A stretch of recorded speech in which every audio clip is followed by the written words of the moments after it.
Joining us now, Sheriff Craig Roberts of the Clackamas County Sheriff's Department. Sheriff, thank you for joining us this morning. Have you been able to identify the shooter overnight?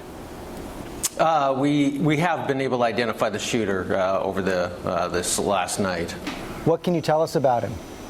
We're not able to release the name of the individual at this point in time, and for the reason being that we don't want to jeopardize the investigation. What more can you tell us about his motive?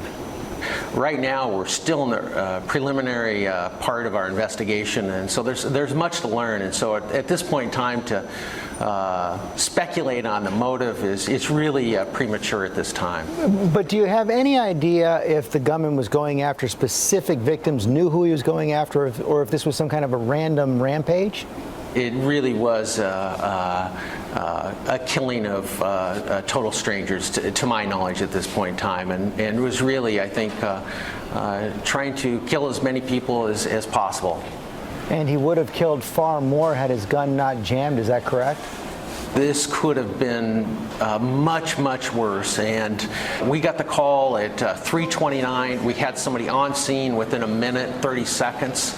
We had a containment set up with a multitude of teams. There's approximately 10,000 people, about 2,000 employees, about 7,000 customers, that we had a lot of people moving in and out, trying to take cover. We had a lot of really what I consider heroes of citizens stepping up and helping people get out of the facility.